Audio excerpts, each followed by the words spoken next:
음, 오전 시간에는 테라와다 불교사, 오후에는 수행에 관한 것들 하고 했었습니다. 근데 테라와다 불교사 목표를 풀려 있어요?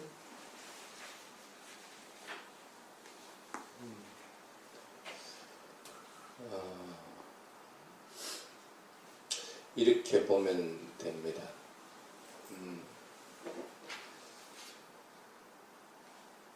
깨달음의 성자에 이르는 사람들은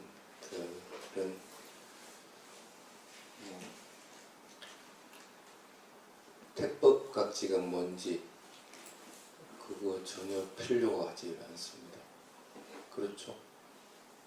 칠각지라고 하는 거는 깨달음에 이르기 위해서 징검다리와 같습니다. 꼭 그 비유해서 얘기하면 우주의 궤도를 이렇게 그리는 우주선 같은 경우에는 지구에서 쏘면 1단 로켓 분리되고 2단 로켓 분리되고 그렇게 쭉 분리되고 마지막에는 자체적인 동력으로 인해서 이렇게 우주를 이렇게 궤도를 선회하게끔 되어 있습니다. 그러니까 그 우주를 선회하기 위해서는 필요한 것이 1단 로켓, 2단 로켓, 3단 로켓이 있어야 그걸 돌 수가 있는 겁니다. 근데 실제로는 그거 돌 때는 그 1단, 2단, 3단 분리된 로켓은 전혀 거기에는 없습니다. 아무것도 없습니다. 근데 그렇게 볼 것 같으면 깨달음의 단계에서 볼 것 같으면은 칠각지는 갖춰야 될 필요성이 전혀 없는 것입니다. 그것이 이미 소용이 없는 겁니다. 그런데 어쨌든 그런 궤도를 돌리고 할 것 같으면 지 마음대로 그거 가서 지 혼자서 돌 수 있는 것은 아니라니까. 그래서 칠각지가 하나씩 개발되어져서 그것들이 다 갖추어지게 됐을 때 그 궤도를 갖다 도는 거와 마찬가지입니다. 그렇게 봤을 때는 배움의 단계에서는 칠각지가 필요한데 배우지 않으려고 할 것 같으면 그 칠각지는 필요가 없습니다. 그래서 어떤 면에서는 교학을 배운다고 하는 것은 그와 같은 의미들을 가지게 됩니다. 실제적으로는 나중에 가가지고는 그것이 있든 없든 뭐 전혀 문제가 되지 않는 의미가 없는 것들이 됩니다. 실제로는 그것이 필요가 없기 때문에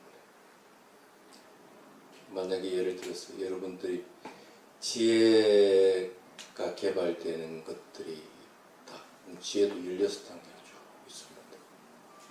근데 했다는 사람들은 그게 필요할까? 예를 들면 누가 나를 욕을 했다. 그러면 나는 어떻게 해? 그 욕한 걸 듣고 소리가 들렸다 하고 알아차림으로 인해 가지고 그 소리 들리는 것이 사라지는 걸 보게 돼요. 그건 어떻게 해서 그러는 거예요? 욕한 대상이 있고 물질적인 현상이 있고 그 소리라고 하는 물질적인 현상이 있지만은 내가 알아차리는 것은 소리가 들렸다고 하는 것을 알아차리는 건 마음이 알아차리잖아. 그럼 마음으로 알아차리는 물질적인 현상과 정신적인 현상을 분리를 하는 거지. 그럼 정신적인 현상으로서 소리가 들리는 것 같다고 분명히 알아차리니까 물질적인 게 사라져버리거든. 그러니까 그 사라지는 걸 볼 것 같으면 그 사람에 대해서 뭐 왜 나에게 욕을 했느냐 할 이유가 전혀 없어져 버려요. 오히려 평온한 상태에서 대응을 하게끔. 물질적인 현상과 정신적인 현상을 분리를 할 수 있는 지혜감은 있어도 적어도 다툼은 없어지겠지. 그렇게 되면. 그렇다고 해가지고 그 사람이 아직 깨달음의 단계에 이른 것은 아니잖아요. 쉽게 말하면 저 사람이라는 게 존재를 하는 거고 내가 나라고 하는 것이 존재를 하는 거고 아직 그런 상태는 되긴 있습니다. 그런데 이제 깨달음의 단계에 이제 도달했다. 물질적인 현상과 정신적인 현상으로서 구분하는 것은 별 의미가 없기 때문에 그냥 그냥 소리 들림이라고만 알아차립니다. 그러니까 그 대상이 무엇이든 하는 것은 전혀 중요한 부분이 아니라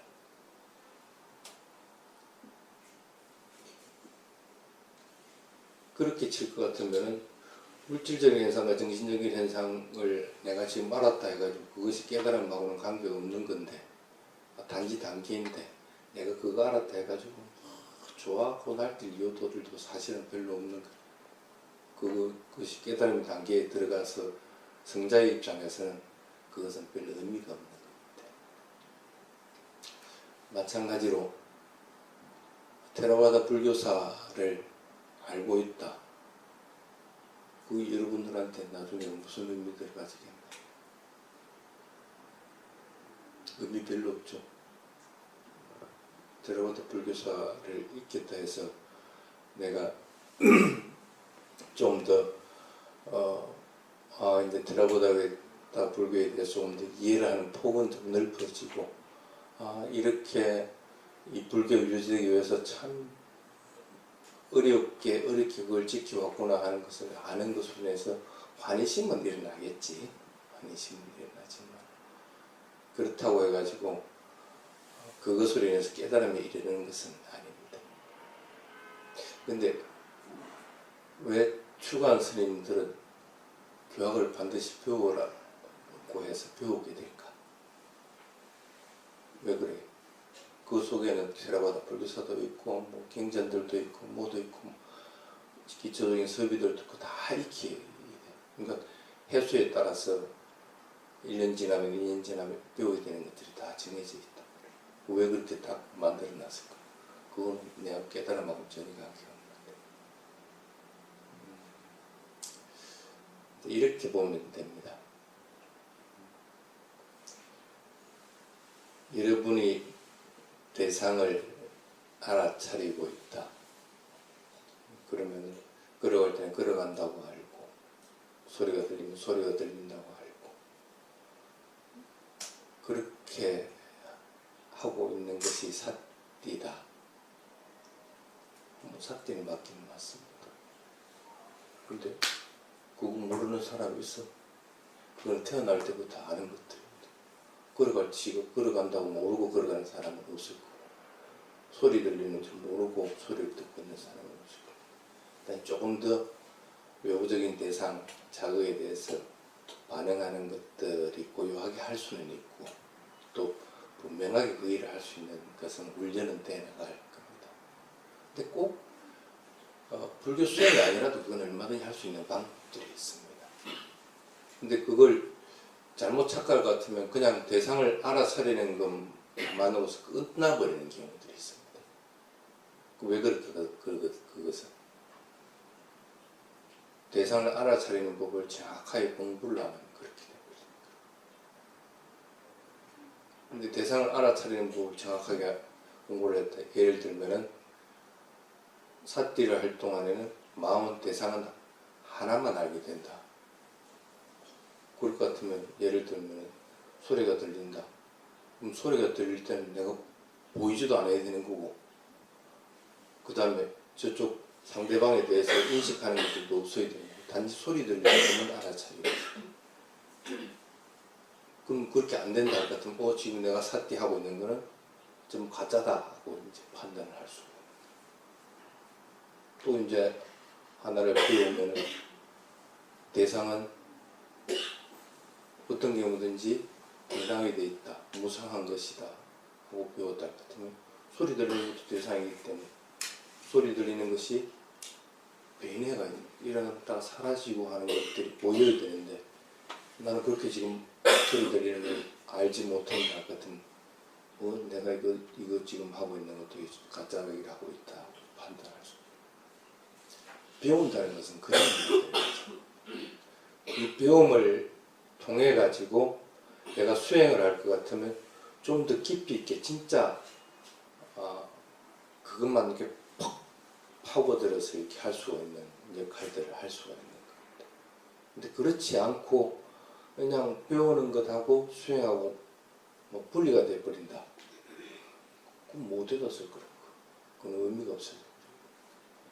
그러니까 여러분들이 아무리 저번에 작년에 칠청정에 지금 칠청정 다 외우고 있다 하는 것도 그게 수행하고 연관이 되지 못하면 그건 의미가 없어져.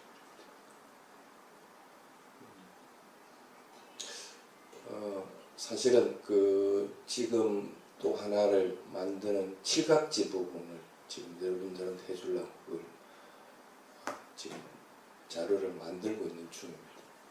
근데 사실 오늘 좀 시간이 더 며칠 뒤로 미뤄졌을 것 같으면 아마 칠각지를 가지고 와서 했을 건데 아직 그게 완성이 안 돼가지고 꼭 가져오지 못해서 다음 달에 칠각지 부분을 할 겁니다. 칠각지는 어떤 겁니까? 자신의 능력을 최대한 발휘하게끔 만들어주는 요인들입니다. 깨달음을 이루기 위해서. 그럼 칠각지를 배울 이유가 있는 거예요. 그런데 자신의 능력을 자꾸 저하시키는 것들은 뭐가 있어요? 5가지 장애들. 장애가 일어나면은 깨달음하고는 관계없이 자꾸 반대 방향으로. 그러니까 5가지 장애와 칠각지는 항상 반대 방향이에요. 요 연관관계를 갖다 잘 설명을 해줘야만이 이게 이제 수행하는 데 도움이 되는 거고, 그래서 요게 일어났을 때는 이것을 제거를 하고 이쪽 방향으로 가도록 해야 돼요. 그런 역할들을 합니다. 그래서 다음 달에는 그걸 하고, 오후에는 그래서 그 대신에 여러분들이 일반적으로 알고 있는 발정도 부분에 대한 걸 수행해서 이런 부분들이다 하는 것 같아요. 수행하고 연관시켜가지고 하는 것도 하게 돼 있고 그렇습니다. 그래서 오전에 배우는 그 테라와다 불교사라고 하더라도 그냥 그 내용을 숙지하려고 할 것 같으면 큰 의미가 없습니다. 큰 의미가 없지. 그 대신에 어차피 테라와다 불교사는 수행하고는 실질적인 관계가 없는 겁니다.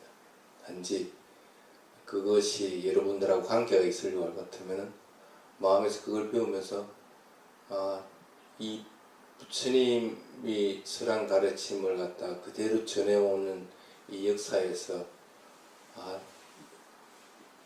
얼마나 쉽게 말하면 부처님 가르침이 소중하게 하면 이랬을까 하는 것들을 되돌아볼 수 있는 계기들입니다. 그래서 부처님이나 부처님 가르침에 대해서 관심을 더욱 일으킬 수 있는 그런 요인들은 될 수가 있습니다.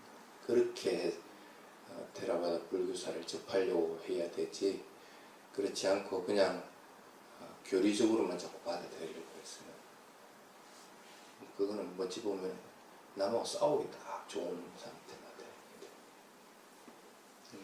됩니다. 마찬가지로 이게 테라와다 불교사가 이게 내가 얘기하는 것이 아니고 일반적으로 테라와다 불교권에서 배우는 것들을 가지고 하는 건데, 이걸 그대로 이렇게 한다고 하더라도 테라와다 불교권에서는 그걸 듣고 관심을 일으키는데 한국에서는 하면 욕할 거라 또 아마 그런 차이가 있습니다. 그래서 여러분들 적어도 이것 가지고 그 사량 분별을 일으키려고 했어요. 단지 테라와다적인 입장에서 그 불교사를 배우는 것이고, 또 내가 만약에 한국 스님이었다 같으면 한국 스님 입장에서 뭐 한국 불교사를 한다든지 아니면 그냥 불교사를 한다든지, 불교사의 항목 중에서 테라와다 불교를 갖다 끼워여 가지고, 그러니까 한국 불교 대성 불교적인 입장에서 테라와다 불교를 바라볼 수는 있겠지. 그래서 아마 여러분들이 알고 있는 테라와다 불교사라고 하는 것은 대성 불교적인 입장에서 아마 바라본 불교일 거라. 그러니까 원래 불교에서 대성 불교와 그러니까 대중부와 상자부 불교로서 두 개로서 나눠지고, 그것을 다시 또 법화불교로서 이렇게 분리되고 하는 견지들을 가지는 것이, 그게 실제적으로는 대성불교적인 입장에서 그걸 바라본 겁니다. 테라와다 불교권에서는 어느 나라에 가더라도 그런 입장으로서 그걸 배우지 않습니다. 그래서 왜 자꾸 한국에서 하는 거하고 틀리느냐고 하지 말고, 테라와다 불교도의 입장에서 불교를 바라보는 입장이라고 이렇게 생각을 하고 볼 수 있도록 이렇게 하십니다. 근데 이거는 뭐 큰 의미를 가지는 것은 아닙니다. 단지 이런 것이 있었구나 하고 아는 것 정도이기 때문에 이걸 세세하게 이렇게 할 이유도 없습니다. 그래서 이 지금 보면 16개 항목을 이렇게 분류를 해놨는데 이걸 다 할 수는 없습니다. 다 할 수는 없기 때문에 그 대신에 이제 프린트물 나갈 부분들은 프린트는 나가겠지만 그냥 계략적으로 이런 상태가 있었구나 하는 것으로서 이해할 수 있도록 그렇게 하시기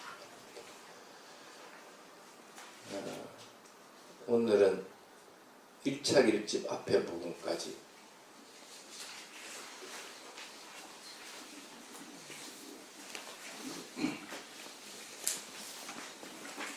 있는 테라바다 불교사 부분입니다. 그 다음에 또 하나 프린트물 난가 그러니까 테라바다 불교의 결집 부분인 것은 테라바다적인 입장에서 결집은 6번이 이루어져 있는데 그 대략적인 것들을 적어놓은 것. 그래서 그거는 여러분들이 참고로 이런 결집이 이루어졌구나 하고 이해할 수 있도록 합니다. 그래서 불교 개론, 그 다음 BC 6세기 그 부처님 당시 때 불교의 문화적 배경이 어떤 것인가, 그 다음에 여러분들이 잘 오해하고 있는 부처님 탄생, 출가, 성도, 인멸 시기가 언제인가, 그 다음에 네 번째 부처님 시대의 왕들은 큰 의미는 없습니다. 그거까지만 할 수 있도록 하겠습니다. 불교 개론에서 뭘 다뤄놨느냐 하면 과연 여러분들이 불교를 배울 때 뭘 배워야 될까? 예를 들면은 처음에 한국 왔을 때 다른 스님들하고 이렇게 조금 그 의견들이 안 맞았던 것이 뭐냐면 나는 태국 방식으로 그 3기 5개를 주고 하거든. 다른 스님들은 버마에서 개를 받고 거기서 수행을 하고 왔으면 버마 방식으로 개를 이렇게 줍니다. 그런데 어떨 때는 나도 버마 방식으로 주기도 하고 아니면은 오늘 같이 이제 약식으로 해가지고 개를 주기도 합니다. 그러니까 왜 똑같이 안 하고 자꾸 이랬다 저랬다 하니까 자꾸 헷갈린다.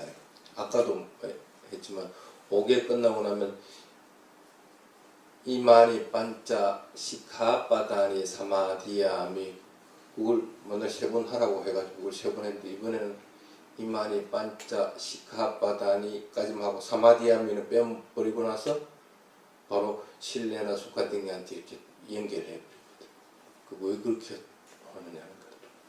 근데 사실은 그게 내가 틀리게 하는 것이 아니고 그렇게 하는 방식이 있어. 그러니까 이와 같이 5개를 잘 받아 지니겠습니다 하고 할 때는 여러분들이 해야 되는 건데 이와 같이 5개를 잘 받아 지니면은 할 것 같으면 사마디야미가 빠져버립니다.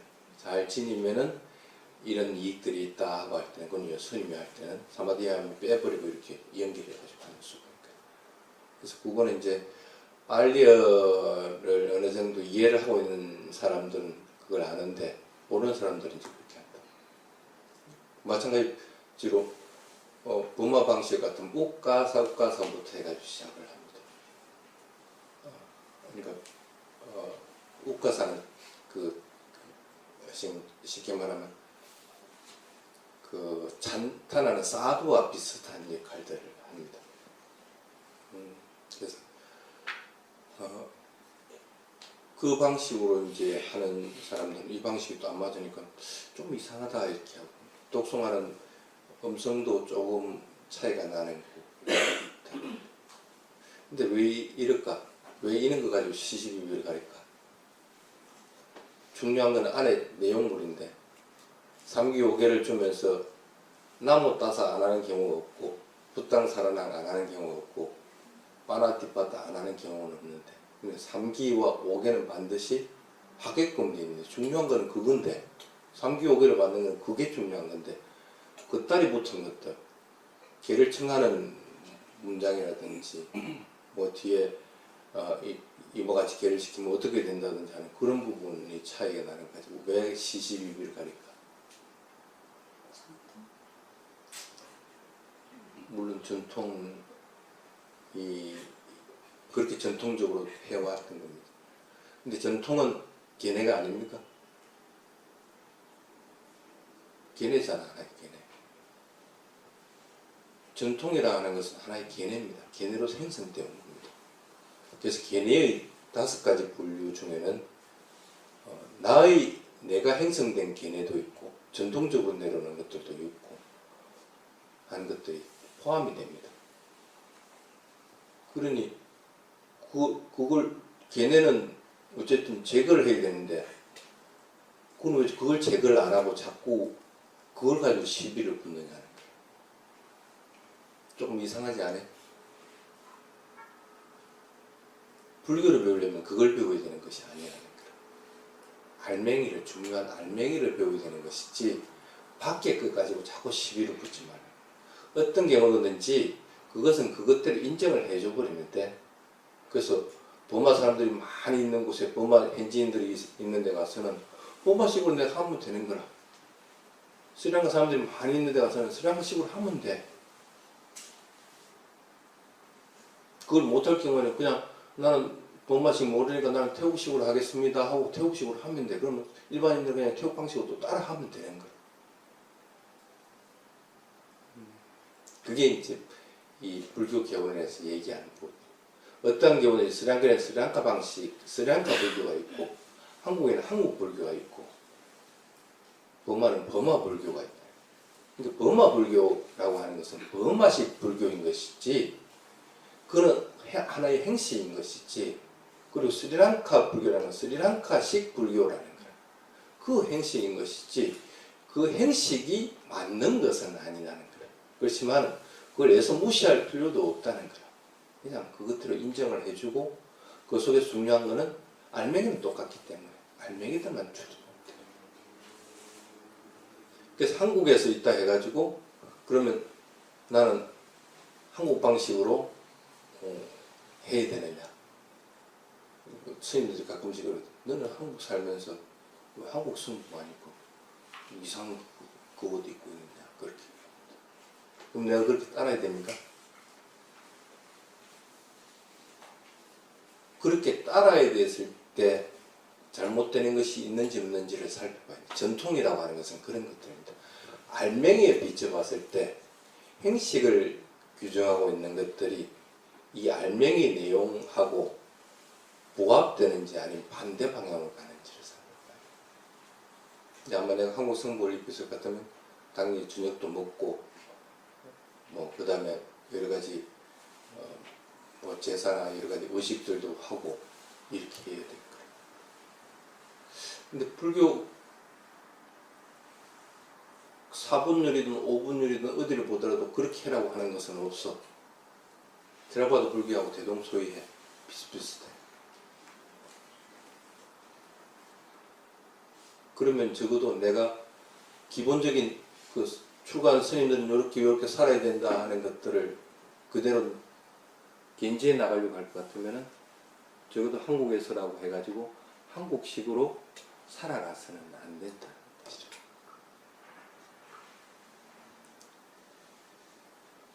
그리고 또한 하나가 과연 출가한 사람으로서 나에게 이 길을 계속 가게끔 하고 법의 눈을 뜨게끔 해주는 것이 어딘가. 나는 한국이 아니고 저쪽 테라바다 불교에서 그러니까 그 소중함을 알기 때문에 그 전통을 지키는 것이고, 그리고 그 방식대로 살아가는 것들. 여러분들이 만약에 불교에 대해서 눈을 탔던 것이 어느 스님으로 인해서다. 그럴 것 같으면 항상 죽을 때까지 아마 고마움을 가지고 지내고 있을 거예요. 또는 어느 사찰에서 내가 마음의 평온을 찾아가지고 그것으로 인해서 살아가는 동력들을 쭉 했다 할 것 같으면 그 사찰에는 자주 가는데 그와 같다고 생각을 하거든요. 그래서 꼭 한국이라 해서 한국식 불교를 해야 되는 이유는 없습니다. 난 태국에서 거의 자라고 살아왔기 때문에 뭐 그러면 내가 스리랑카 갔으면 태국식으로 해? 그렇지는 않거든. 그렇지는 않습니다. 그 스리랑카에서는 스리랑카 방식으로 합니다. 번마가면 번마 방식이다. 그런데 그쪽에서는 크게 문제가 안 됩니다. 본질을 훼손을 안 하기 때문에. 근데 본질을 훼손하는 영역에 올 것 같으면 문제가 틀려져 버립니다. 그래서 불교를 바라볼 때 여러분들이 항상 그 점을 잘 살펴봐야 됩니다. 만약에 예를 들어서 제가자로서 살아가는 방식에 대한 것들을 쭉 공부를 했다. 그렇다면 제가서 살아가는 방식은 뭐 저쪽 테라와다 불교가나 한국이나 대동소이합니다. 근데 여러분들이 그렇게 살지 못한다고 할 것 같으면 그건 잘못된 것이죠. 그건 바꿔야 되는 것이죠. 그래서 그런 의미에서 불교 개론은 어떤 경우든지 그 전통들이 있다고 하더라도 그것도 하나의 계뇌인 것이고, 그리고 그 계뇌라고 하더라도 그걸 무시할 이유는 없는 거고 그냥 인정해 주면 되는 것이고, 그 대신에 그 속에 있는 알맹이들을 여러분들이 분명하게 알아서 그것들을 취할 수 있도록 이렇게 잡고 해야 된다. 그런 의미입니다. 그 다음에 BC 6세기 불교의 문화적 배경이 있습니다. 6세기에는 어떤 게 있었습니까?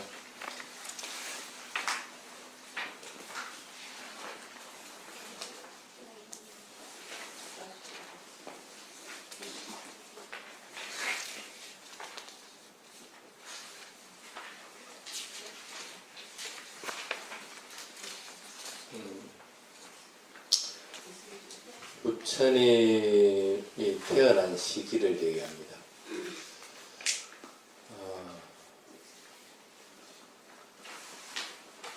아마 이거는 여러분들이 대부분 알고 있을 겁니다. 그 바라문이란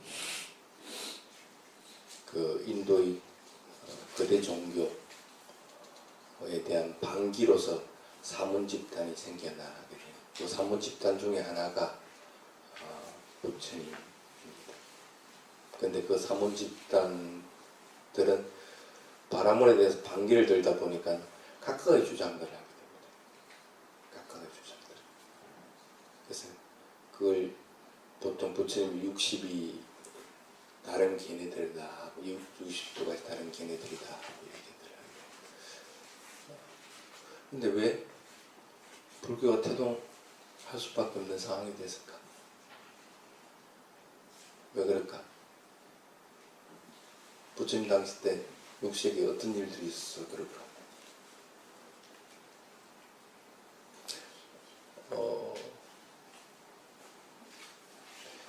이렇게 한번 봐보십시오. 지금 한국 분들한테 경을 배우지 마라. 경은 스님들만 배우는 것이지 제가자들은 그 교리 공부하고 경전 보는 거 아니다 할 것 같으면 아마 그 사람한테 주무치는 거일 거예요. 세월이 지금 시대가 어느 때인데 제가자들을 뭐 그냥 봉사 만들려고 저러느냐고 이제 아마 생각할 거예요. 근데 불과 한 50년 전만 해도 다 그렇게 인식했다. 제가자들은 그냥 경 배우면 안 되고 그냥 기도하고 막 그냥 이렇게만 해야 되는 것이지 경전 배우고 하는 건 생각도 잘 못했다. 근데 지금은 완전히 바뀌고 있죠.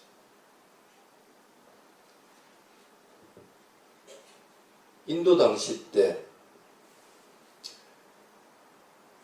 인도 사회 자체는 그 전에는 바라문들이 거의 인도 사회를 이렇게 이끌고 가는 사회였습니다.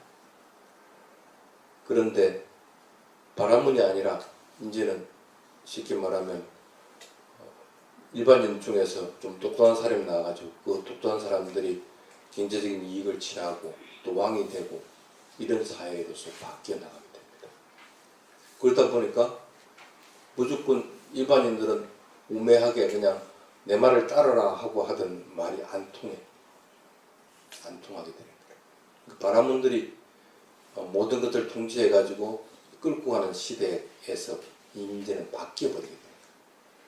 경제적으로도 바람보다 더 부유해지게 되고, 정치적으로도 사회를 이끌어 나가게 되고, 이런 여러 가지 변화들을 겪게 됩니다.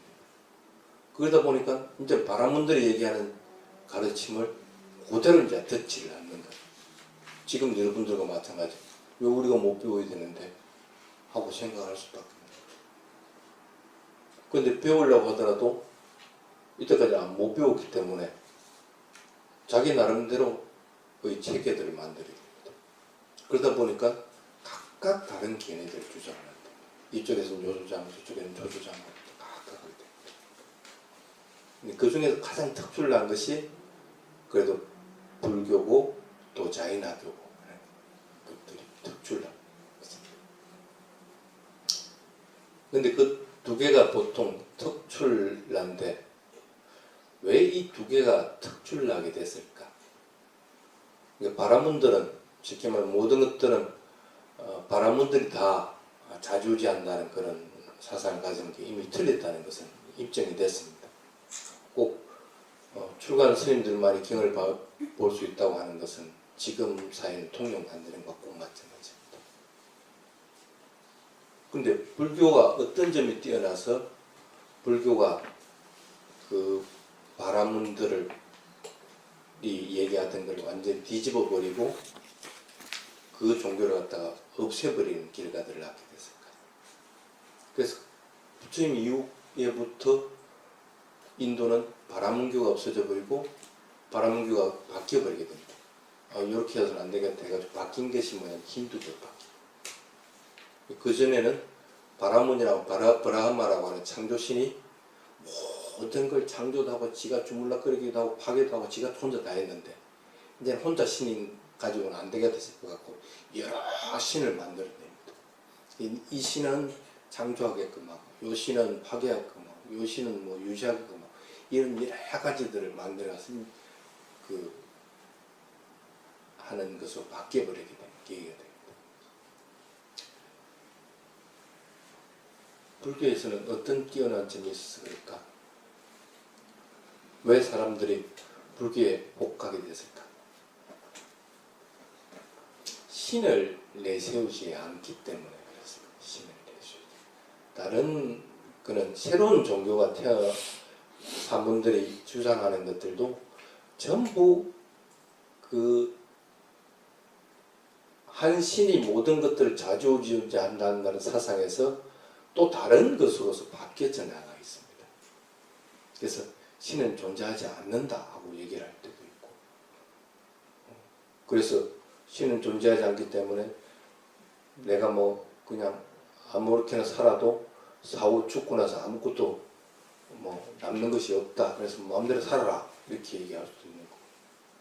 그러니까 신에 대해서 존재 부정하고 그 다음에 긍정하고 하는 차이로 인해 가지고 여러 가지 사상들을 발전시켜 나갔는데 불교 하나만이 독특하게 신하고는 전혀 별개로 네가 잘하면은 이렇게 될 수 있다 하고 얘기를 합니다.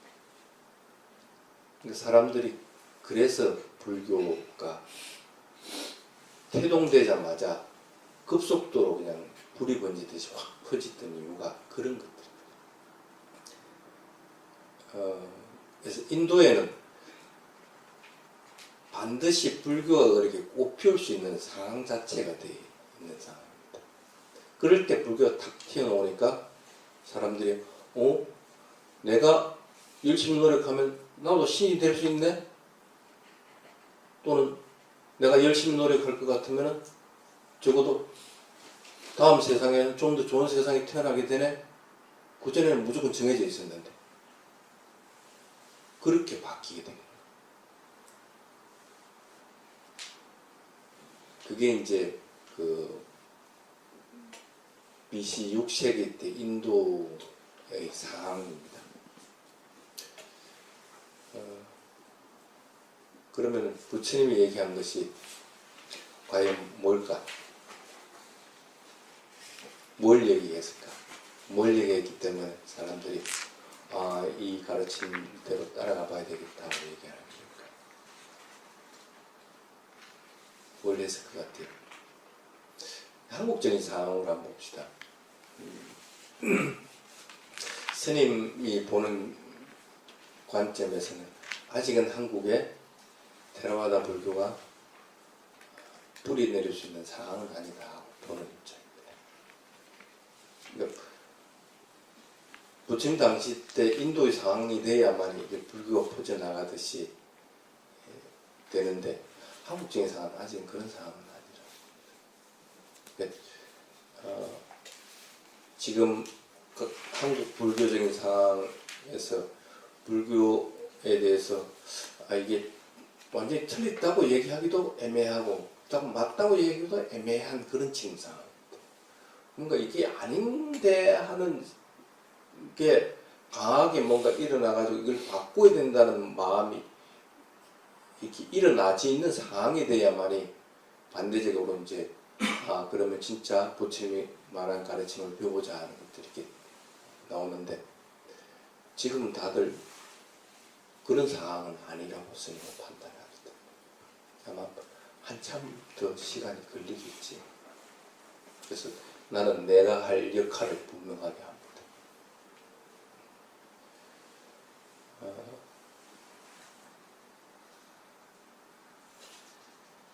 불교 부처님이 가르친 것은 이런 것들입니다. 여러분도 열심히 노력을 할 것 같으면 적어도 이 세상에서 살아가면서 잘 살아갈 수 있다. 지금 현재 적어도 행복해지게 또는 지금 현재 또 다른 사람들하고 조화롭게 다른 어떤 사람하고 구별 없이 동등하게 살아갈 수가 있다. 그리고 지금 여러분들이 더욱더 열심히 노력할 것 같으면은 이 세상을 뛰어넘어 버린다. 그러니까 내가 곧 신과 마찬가지 입장에 도달할 수 있다. 그전에는 신은 아주 높은 데 있다고 생각했는데 이제는 그렇지 않거든. 그래서 천상세계를 꿈꾸게 돼요. 여러분들 조건에서 극락에 가려고 생각하는 거. 그건 지금 자연스러워져 있잖아. 근데 예전에는 그걸 못했다는 거. 이제는 극락에 가서 내가 신들하고 같이 놀 수 있는 그걸 꿈꿀 수 있는 상황이다. 그리고 더 나아가가지고 내가 이 지긋지긋한 살아가는 것들이 이렇게 힘든 것들을 완전히 끊어버릴 수 있는 상태가 될 수 있다는 것들을 인지를 하게 되니까 사람들이 탁 가는 거예요. 근데 왜 한국에서 테라와다 불교 뿌리내기가 참 힘들다고 얘기하냐면 이 세 가지 조건들을 절실하게 원하는 것이 없다는 거예요.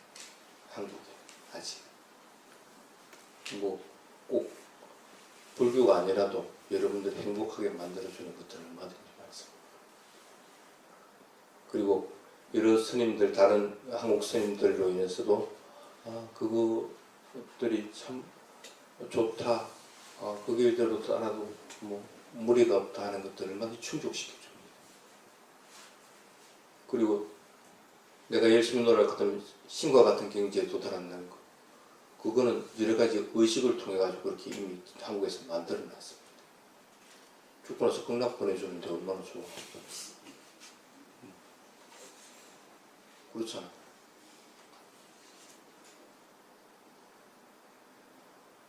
그 두 가지는 이미 한국에서 틀리든 맞든 간에 여러분들을 충족시켜주고 있다. 그러니까 굳이 완전하게 해탈에 이르는 것들은 충족을 못 시켜주고 있지만 다른 것들은 충족을 시켜주고 있기 때문에 반사이익적으로 그냥 그래도 틀리는 것 같은데 하면서도 그걸 바꾸려고 하잖아요. 처음에는 선생님도 그랬어요. 한국에 와가지고 그런 상황을 인지를 못하고 있는 상황이니까 이 틀린 부분만 자꾸 개선하려고 했어요. 그러니까 죽고 나서 천국에 보내주는, 극락에 보내주는 것들은 이게 교리적으로 안 맞기 때문에 극락에 보내주는 방법을 갖다가 다른 방법으로 다른 의식을 통해 가지고 극락에 보내주는 것들을 갖다가 이렇게 채용을 했어요. 그래서 빨리어로 그 개송하는 것들 가지고 대처를 했습니다. 근데 처음에 스님이 한국에 와서 실수를 한 것이 그 부분이거든요. 근데 실제적으로는 죽고 나서 극락에 보내줄 수 있는 방법이 없는데 그걸 제도권이 있는 걸 갖다 그대로 도용해가지고 이 방법이 죽은 이들을 위해서 죽은 이들한테 아무리 얘기해봐야 뭐 극락에 갈 수가 없으니까 죽은 이들을 위해서 의식하는 것들을 갖다가 살아있는 사람들한테 의식을 하면 되지 않느냐. 그래서 지가 극락에 갈 수 있는 조건들을 짓도록 만들어주면은 되지 않느냐 하고 그렇게 이제 지원을 했어요. 그래서 의식도 너도 저 사람과 같이 죽는다. 그러니까 잘 살아라. 뭐 하는 것들 익혀주는 개송들을 했고. 이게 맞아. 근데 그렇게 하다 보니까 이 사람들이 고개 딱 안 줘. 의식이라는 범주 내에 한 고리로서 들어가 버리게 됩니다. 그래서 스님이 실수했던 것이 그 부분입니다. 그 부분은 의식이 아니라도 얼마든지 다른 방법으로 할 수 있는데 굳이 왜 그 의식에다가 그걸 집어여가지고 좀 만들었느냐는 거예요. 의식은 그게 필요가 없는 것일 것 같으면 가감하게 잘라버리게 되는 것이라. 잘라버리지 못하고 그냥 그 방식을 갖다 행식만 바꾼 것밖에 안 되는 거예요. 의식으로 인해서 여러분들을 구제할 수 있는 방법이 없습니다. 그러면 그건 그냥 의식은 없애버리는 거예요. 구제할 수 있는 방법이 없으니까 그걸 왜 행식을 바꿔가 했느냐는 거예요.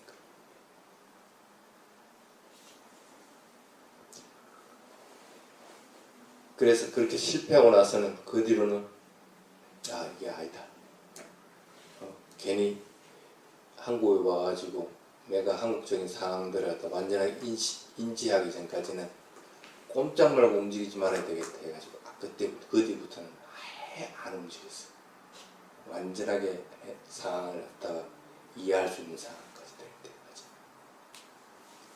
지금도 완전하게 이해하는 것은 아닙니다. 그렇지만 방향은 정해져 있어요. 어떻게 하면은 한국에 그래도 부처님이 온전하게 얘기한 가르침을 갖다가 이게 퍼질 수 있게끔 하는가. 그렇지만 내 죽을 때까지는 아마 안 된다는 걸 난 알아. 그러니까 너무 희망 가지지 마. 그러니까 스님이 뭐 어떻게 해주겠지 그거는 안 돼. 그래서 어쨌든 이런 것들이 불교가 태동되게끔 한 거기 때문에 여러분들도 적어도 한국에 있으면서 불교가 태동되는 것과 마찬가지로 여러분들이 불교를 배울 때 무엇에 중점을 줘야 되는가 하는 걸 분명하게 알아야 됩니다. 그걸 모를 것 같으면은 그냥 아까 스님이 실패하듯이 다 그런 행식을 지어야 됩니다.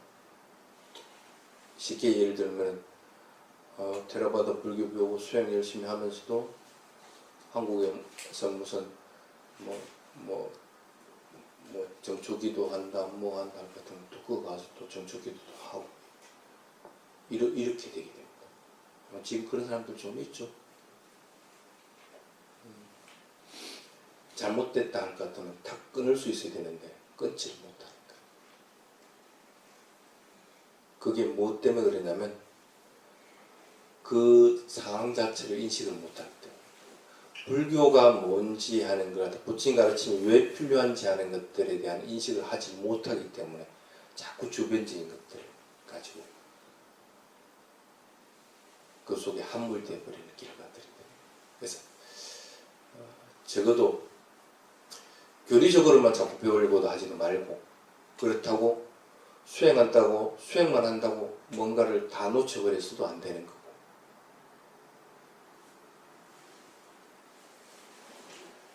그런 의미에서 불교사를 배울 때는 중점 교육이 되는 것은 내가 뭘 중점적으로 해가지고 교육이 되겠다 하는 것들 갖다가 잘 생각들을 할 수 있도록 이렇게 됩니다.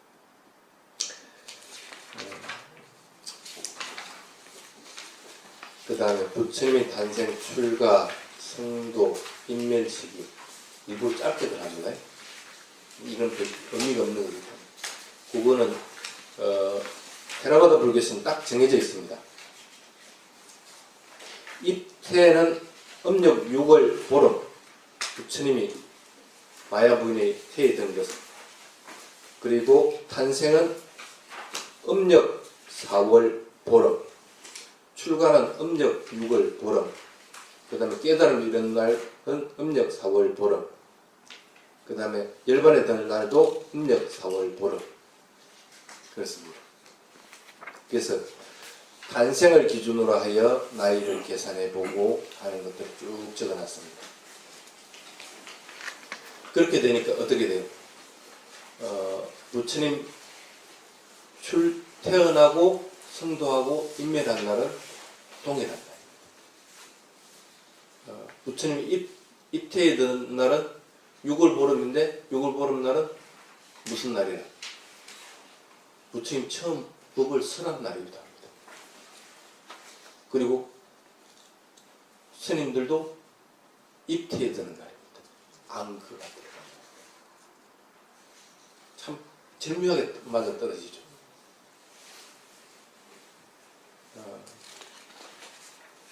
그리고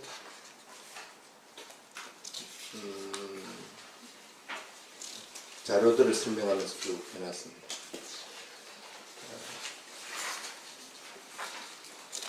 뒤에 보면, 그래서 부처님의 일대기를 정리해보면, 지금 이거는 세계적으로 다 공통된 겁니다. 그래서 불기면연이라고 치는 것들은 이미 전 세계에서 공통적으로, 그 전에는 부처님 탄생한 연도가 다 틀렸습니다. 중점 정기선, 뭐 여기서는 이 연도, 어떤 데는 뭐 BC 5세기, 뭐 4세기 각각 다 틀린데 지금은 전 세계가 동일한 것을 쓰고 있습니다. 테라바다 방식 그대로 아니다. 그게 1956년도에 이미 정해졌습니다. 그래서 여러분들도 이제는 이미 정해져 있는 상태인데 굳이 그걸 뭐 옛날 방식을 따라가지고 할 필요는 전혀 없습니다. 그렇기 때문에 이렇게 보면 돼요. BC 624년 부처님이 인간의 몸으로 태어난 때, 그 다음에 BC 595년 출가한 때, 그 달은 이미 앞에서 다 얘기를 했습니다. 그 다음에 깨달음을 이룰 때 BC 589년, 그 다음에 처음 설할 때 BC 589년, 깨달음을 성취하고 나서 음력 4월 보름에 하고 나서 보리수 아래서 7일 49일 지내죠. 그러고 나서 바라나시로 이동을 하게 됩니다. 그렇기 때문에 딱 2달 후에 첫 설법을 하게 됩니다. 그러니까 그게 이렇게 문헌상으로 나와 있는 게 그냥 가짜가 아닌 게 인간이 하루에 걸을 수 있는 거리, 그걸 계산을 해보면 딱 맞습니다. 그게 쉽게 말하면 성도하는 날이 4월 보름이 되지 않았고 여러분 말대로 한국식으로 2월 보름이 됐다. 그럼 처음 법을 설한 날은 6월 보름까지인데 6월 보름까지는 그럼 몇 개월이에요? 4개월이 됩니다. 49일 뺀다고 하더라도 2달 반 너머를 갖다가 그 거리를 걸었다? 그건 군병이나 걷는 거리입니다. 그거는 안 맞는 거예요. 4월 보름에 깨달음을 이루어야만이 49일을 지나고 나서 걸음을 계산했을 때, 바라나시까지 가는 것을 계산했을 때 하루 1유순 집 계산해가지고 이렇게 해보면은 바라나시까지 갈 수 있는 거리가 돼요. 그래서 6월 보름이 되게 됩니다. 그 다음에 두 번째 설법, 그 첫 설법 하고 나서 이 두 번째 설법이 중요한 것이 뭐냐면 첫 번째 설법을 하고 나서는 온단야가 예륙가에 이르고 나머지 사람들도 점차적으로 예륙가에 이르는데 아란이 된 것은 아닙니다. 아란이 돼야만 이제 부처님 가르침이 증명이 되는 건데 아란이 될 때가 두 번째 설법을 합니다. 그때 이게 아나탈라카나 숫자 해가지고 무아상언경을 설한 때가 있습니다. 그래서 무아상언경을 설하는 것이 굉장히 중요합니다. 나라고 하는 것이. 그래서 깨달음의 단계들이 보통 어떻게 진행이 되냐면 나중에 오후에 팔청도 하면 설명하겠지만 마음 평온해지고 구해지고 나서 그러고 나서 몸과 말과 마음으로 항상 선한 것들을 행하게 되고 그러면서 수행을 하게 되는 거고 그러고 나서 그렇게 하다 보면 유생견이 떨어져 나가고 의심까지 떨어져 나가고 하는 상태에서 그래 하더라도 자아의식은 끝까지 남아요. 그러다가 나라고 하는 것이 완전히 탁 떨어져 버리고 나면은 그때야 완전한 깨달음이 이르게 됩니다. 그러니까 아마 모르긴 하더라도 이 부처님을 따른 처음에 5 제자들도 처음에는 마음으로 거부를 했잖아. 그러다가 이제 받아들여 본다고 하는 것도 마음이 바뀌고 나서 마음이 고요해지고 깨끗해지고 나서 그러고 나서 그걸 받아들이게 돼. 받아들여서 듣게 되니까 듣게 되는 거 있는 그대로 듣게 되는 거죠. 그래서 유신견이라고 내가 이때까지 가지고 있는 걔네들이나 이런 것들은 사라지고 그래서 저분이 얘기하는 것들은 틀린 것이 아니구나 하는 것들이 증명이 돼. 그게 그래서 이제 첫 설법을 했을 때 예륙가에 내려게 되는 거죠. 그러다가 계속적으로 수행들을 3개월 동안 하고 나서 마지막에는 무아가 탁 드러나게 될 때 그때 이제 완전히 깨달아요. 그러니까 순차적으로 그렇게 되는 거예요. 그래서 두 번째 설법이 똑같이 BC 589년 아살라달 음력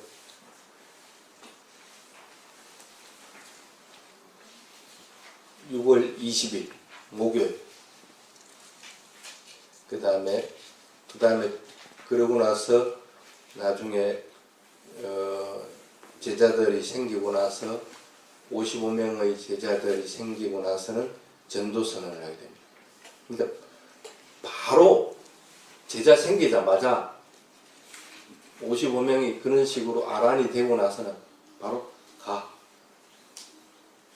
가서 이 가르침을 널리 전하라. 왜 그렇게 됐을까? 아란이 되고 나면 이제는 부처님 옆에 있을 이유가 없습니다. 지 혼자서 이 몸을 유지한 상태에서 이 몸을 완전히 버리기 전에 죽음을 맞이하기 전까지는 자기 혼자서 이제 조금 살아가야 됩니다. 혼자 살아갈 것 같으면 괜히 쓸데없이 모여가지고 있을 이유가 없잖아. 그러면 각자 흩어져 가지고 각각의 지역에서 살아가면 되는데 그렇게 살아가다 보면은 그걸 따르는 사람들이 생겨나게 됩니다. 그게 사실은 어떻게 보면 전도선언이 되니까. 그러고 나서 BC 544년에 부처님이 인멸을 하게 됩니다. 이게 이제 부처님의 탄생, 출가, 성도, 인멸 그 시기는 여러분들이 더 이상 오해해서는 안 됩니다. 그래서 그 시기는 이미 확정되어 있습니다. 그러니까 우리나라에 아주 예외가 되는 부분은 없습니다. 그래서 전 세계가 공용화되어 있습니다. 그래서 그 부분을 여러분들이 잘 이해할 수 있도록 할 거예요. 자, 다음 시간에는 1차 길지부터 들어가도록 하겠습니다. 오전에 여기까지만 하겠습니다.